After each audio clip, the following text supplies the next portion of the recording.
Na mitologia e ficção, abrir uma caixa desconhecida pode não ser uma boa ideia.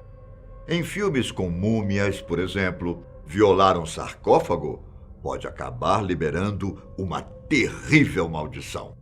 Já na mitologia grega, a Caixa de Pandora guardava todas as desgraças do mundo, que acabaram soltas após o recipiente ser aberto. Meu nome é Ivan Lima, e aqui você confere a história de algumas caixas que deveriam ter permanecido fechadas, mas que acabaram tendo seus segredos revelados. Deixa eu te perguntar uma coisa. Você já ouviu falar daquelas Mystery Box? Atualmente você vai encontrar algumas empresas que oferecem esse tipo de trabalho aqui no Brasil. Trata-se de um serviço de assinatura em que uma pessoa receberá uma caixa com vários produtos, todos surpresa para o assinante. Existem inúmeros pacotes e temáticas, sendo que a maioria é enviada mensalmente. E esse primeiro caso envolve justamente uma caixa misteriosa comprada online. O problema mesmo é que a caixa foi comprada direto da Deep Web, que é aquela parte da internet que não aparece em mecanismos de busca comuns.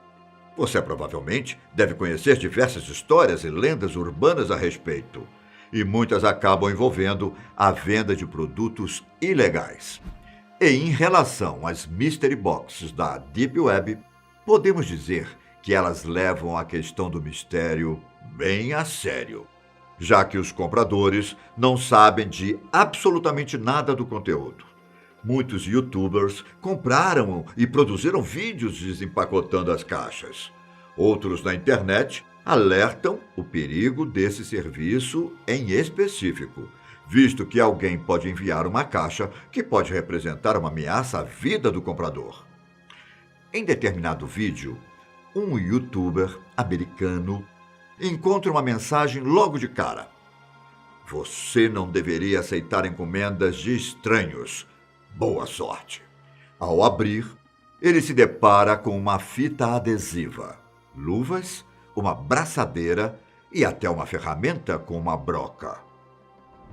Se juntarmos os pontos, fica claro que os objetos foram ou podem ser usados para algum tipo de atrocidade ou tortura. Lá na Flórida, uma mulher resolveu conferir o que havia dentro de um galpão de sua falecida mãe. Ninguém estivera lá durante um bom tempo, desde a morte da proprietária. E por se tratar de um local de armazenamento, todos imaginavam que haveria móveis, enfeites e caixas com documentos e recordações. Só que, em meio à poeira, uma mala velha chamou a atenção. Ao abrir, ela encontrou vários jornais velhos, datados de 1957. Alguns desses jornais, inclusive, estavam enrolados em um objeto. Ao desembrulhá-lo, a mulher encontrou um bebê em processo de mumificação. Assustada, ela chamou a polícia na mesma hora. Ao investigarem o bebê, percebeu-se que os ossos estavam intactos e não havia sinais de ferimentos pelo corpo. A mulher chegou a declarar que não fazia ideia do que se tratava, até porque ela nem estava viva quando o bebê morreu. Testes foram feitos para determinar se o DNA da criança batia com o dela, mas os resultados não foram divulgados. A maior dúvida era se o bebê tinha algum parentesco com ela, ou se ele havia sido escondido no galpão por outra pessoa. Uma situação parecida aconteceu com uma mulher na Alemanha. Como ela era a única parente viva da antiga dona de uma casa, que, a propósito, era sua tia-avó, a mulher acabou herdando toda a propriedade. Ela não chegou a conhecer a parente, mas sabia que ela tinha nascido em 1921. Sabe-se que, devido às guerras mundiais, a antiga proprietária precisava se mudar constantemente de casa. Nessa residência em específico, um pequeno baú foi encontrado dentro de um antigo quarto da tia-avó. Um baú que não parecia ser aberto há um bom tempo e que talvez fosse melhor continuar daquela forma. Com uma grande curiosidade sobre os segredos que o compartimento guardava, A nova dona da casa resolveu investigar. Ela descobriu que dentro dele havia cartas datadas do início do século XX. E em todas elas era possível ver um carimbo com um símbolo da suástica nazista. Algumas cartas eram até de soldados alemães. O baú também continha alguns livros velhos e empoeirados. Dentre eles, uma edição de 1846 do romance Robbie Roy e uma cópia do livro Mein Kampf, escrito por ninguém menos que Adolf Hitler. De duas, uma. A tia-avó dela compartilhava dos ideais nazistas ou era da oposição, o que poderia justificar a mudança constante de casa. Já em 2016, uma equipe que trabalha em um canteiro de obras na cidade de Albuquerque, no Novo México, encontrou uma espécie de cápsula do tempo, enquanto reformava uma antiga escola de ensino fundamental.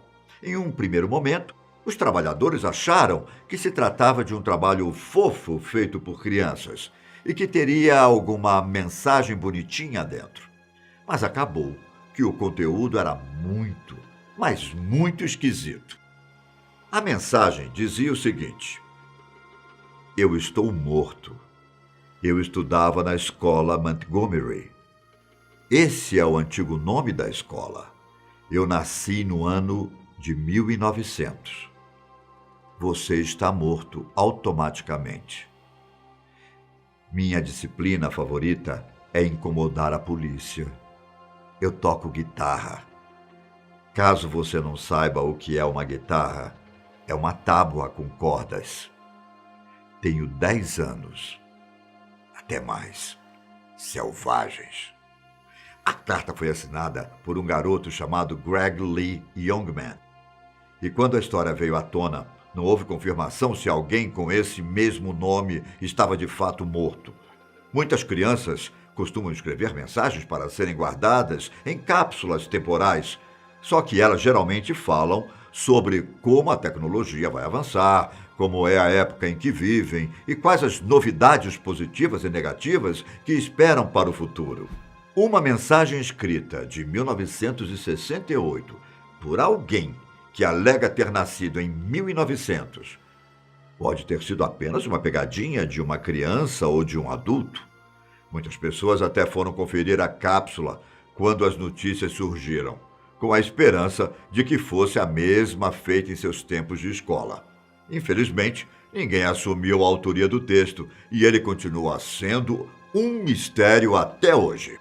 A próxima caixa, que nunca deveria ter sido aberta, foi encontrada na região norte do Egito, na cidade de Alexandria.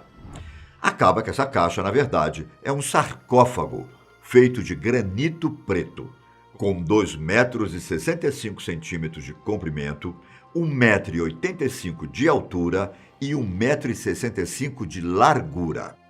Além dessas impressionantes dimensões, o que também surpreendeu os arqueólogos foi o fato de que o sarcófago pareceu estar intacto por mais de 2.000 anos. O objeto foi encontrado em 2018 e, ao contrário de outros túmulos do Egito, esse não tinha sido roubado ou saqueado, o que fez as superstições entrarem no meio. O sarcófago estava a 5 metros de profundidade, próximo a uma cabeça de homem feita em alabastro. Após análise e investigações, os arqueólogos chegaram à conclusão de que o túmulo tinha sido construído durante o período ptolemaico, o qual teve início após a morte de Alexandre o Grande, e que durou até a morte de Cleópatra no ano 30 a.C.